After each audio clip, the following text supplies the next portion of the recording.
চলো তোমাদের সাথে শেয়ার করে ফেলি আজ এক চটজলদি চিকেন রেসিপি, একটু অন্য রকমের চিকেনের রেসিপি। চলো লেটস স্টার্ট ইট। প্রথমেই কড়াই চাপিয়ে দিয়েছে মা।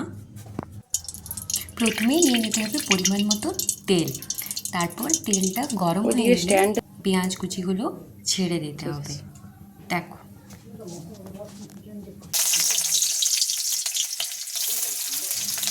পেঁয়াজগুলো ঠিক ততক্ষণ ভাজতে হবে যতক্ষণ না এর কালার বাদামি রঙে চলে আসে। চলো তাহলে পেঁয়াজ ভাজা হোক। চলো তারই মধ্যে দেখিয়ে দিই তোমাদেরকে মাংসটা ম্যারিনেট করে আধ ঘন্টা প্রথমেই ম্যারিনেট করে রেখে দেওয়া হয়েছিল। তো ম্যারিনেটের পদ্ধতিটা তোমাদেরকে একবার দেখিয়ে দিই। প্রথমেই পরিমাণ মতো হলুদ গুঁড়ো দিয়ে দিতে হবে। হ্যাঁ, সবার প্রথমে মাংসটা ভালো করে ধুয়ে তারপর হলুদ গুঁড়ো দিয়ে দিতে হবে। তারপর পরিমাণ মতো লঙ্কা গুঁড়ো, তোমরা যে যেরকম ঝাল খাও। তারপরে ধনে গুঁড়ো দিয়ে দিতে হবে। তারপর তোমরা এগুলো সব দেওয়ার পর ঝাল অনুযায়ী গোলমরিচ গুঁড়োও দিতে পারো। আমাদের বাড়িতে তো গোলমরিচ ইউজ হয়, তাই গোলমরিচ গুঁড়ো দিয়ে দিলাম। গোলমরিচ গুঁড়ো দিয়ে পর তারপর একটা পেস্ট বানিয়ে রাখা হয়েছিল আদা রসুন পেঁয়াজের, তো ওই পেস্টটা দিয়ে দেওয়া হবে। তারপর একটু এটার মধ্যে সর্ষের তেল অ্যাড করা হলো।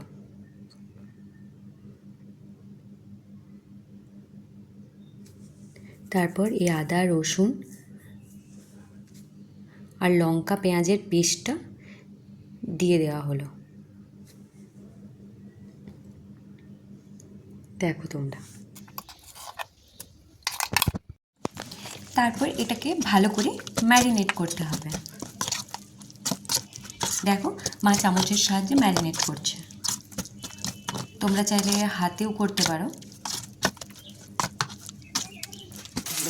পেঁয়াজটা দেখো বাদামি বাদামি হয়ে এসেছে। ম্যারিনেট করা মাংসটা এদিকে রাখা আছে। এরপর এর মধ্যে অ্যাড করে দেবে টমেটো অ্যাড হয়ে গেল। দেখো এবার কী সুন্দর কালারটা হয়েছে। এরপর এই ম্যারিনেট করা মাংসটা দিয়ে দিতে হবে কড়াই।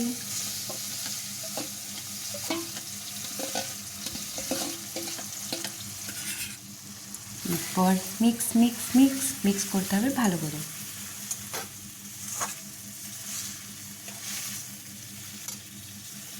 হ্যাঁ, আরেকটা কথা বলতেই ভুলে গেছি, তোমরা পরিমাণ মতো এটাতে তারপরে নুন অ্যাড করবে।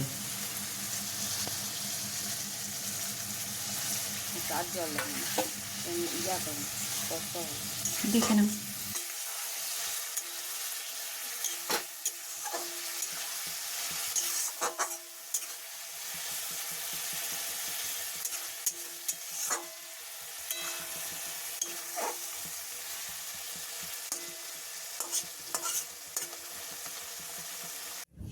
তারপর এটার মধ্যে একটা গোটা রসুন দিয়ে দিল মা।